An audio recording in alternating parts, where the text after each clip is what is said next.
Aujourd'hui, on va étudier le service de Roger Federer. Le maestro suisse a drastiquement modifié sa technique entre 2001 et 2019 et je vais vous présenter ces petits détails qui font toute la différence. Mais avant ça, si vous aimez le contenu pointu consacré au tennis, n'hésitez pas à vous abonner, à partager cette vidéo autour de vous et à la liker bien sûr, ça aide énormément la chaîne à se développer, merci beaucoup. Retour à notre sujet avec le service de Roger Federer. Quand j'ai commencé à étudier de près le service du Suisse, j'ai halluciné devant la différence entre son service de 2001 et celui de 2019. J'ai donc immédiatement sauté sur le site officiel de l'ATP pour voir si les statistiques appuyaient cette impression visuelle.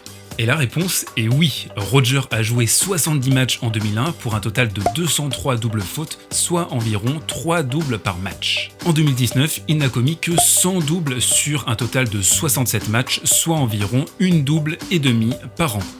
Le pourcentage de première balle et de points gagnés sur première et sur seconde est largement supérieur et il remporte aujourd'hui 91% de ses jeux de service, là où en 2001, il n'en remportait que 83%. Et accessoirement, il a réduit du simple au double les balles de break concédées.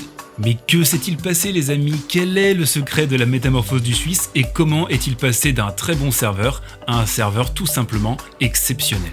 Je vais vous donner la réponse dans cette vidéo, mais avant ça, je vais vous demander d'être particulièrement attentif. Ça va aller très vite et il faut s'accrocher.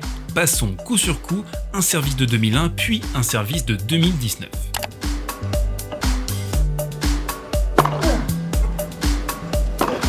Et encore une fois. Ok, maintenant les deux ensemble. Toujours rien? C'est normal, le geste est très rapide mais on va prendre le temps ensemble de le décomposer.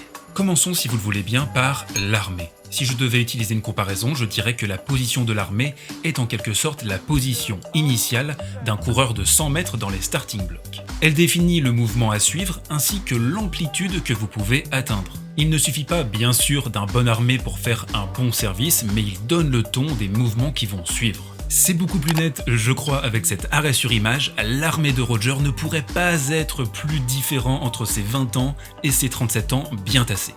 À gauche, Federer est droit comme un i, ce qu'on essaye d'éviter généralement avec ce geste. Au niveau des pieds, regardez bien, il est en position d'enclencher un mouvement très classique de balancier. Pointe du pied droit planté au sol, puis mouvement arrière pour mettre tout le poids du corps sur le talon. Ensuite, son pied gauche se relève à l'instant même où il prépare son lancer de balle. À droite, vous allez le voir, le mouvement a été très largement épuré. On retrouve cette pointe du pied droit qui vient se planter dans le gazon pour initialiser la position, sauf qu'il n'y a aucun mouvement de balancier avec le pied gauche. Le plus frappant est que Roger est complètement voûté sur lui-même, très bas avec un tamis face au filet qui rappelle à quelques détails près l'école croate. Mais attendez, c'est pas fini. Restez pour mon étape préférée, celle du lancer. Quelle incroyable métamorphose et je pèse mes mots. L'épaule droite du Roger de 2001 suit une trajectoire rectiligne qui va poser un énorme problème par la suite, on va y revenir dans quelques instants. Le Roger de 2019, lui, se déploie comme un albatros et vient tirer tout droit, en arrière, son bras d'impact.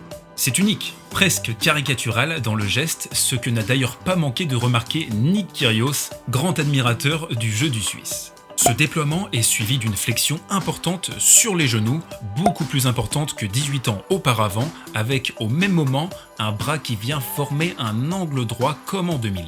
Les pieds, eux, sont plus écartés, absolument parallèles, regardez bien, là où le placement de 2001 flottait un peu et pouvait sembler un peu dilettante. Et c'est quand on s'arrête sur ces deux images que l'on comprend ce qui clochait en 2001. La raquette arrive tout simplement trop tôt au sommet et le timing n'est pas bon, en tout cas pas optimal. Oui, vous m'avez bien entendu, je critique le geste d'un joueur qui est sur le point de battre Pete Sampras, septuple vainqueur à Wimbledon. Regardez, c'est très légèrement perceptible, mais le Roger de 2001 doit ralentir son geste avant l'impact, puis le réaccélérer. Autrement dit, un mouvement très loin d'être idéal pour le corps. Car si vous avez déjà pratiqué le tennis régulièrement, vous savez qu'un mouvement qui se finit sur une accélération brutale peut avoir de très lourdes conséquences à long terme. En effet, ce geste est hyper traumatisant pour le dos à long terme et il n'est pas étonnant que Roger ait connu des soucis de santé à ce niveau-là. 2016, 2017 et 2019, pour n'évoquer que les cas récents, le Suisse a sûrement payé cette technique initiale dans la deuxième partie de sa carrière. La reconstruction du geste est ainsi passée par une amplitude maximale pour empêcher tout mouvement saccadé et soulager les parties vulnérables.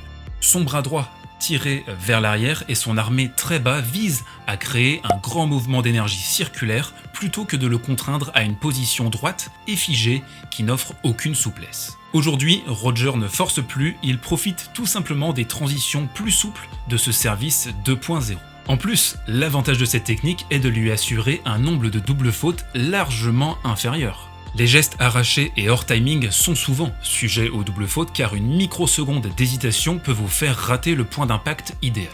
En 2001, Roger laissait trop de place au hasard et comptait trop sur ses facultés naturelles et son physique de post-adolescent.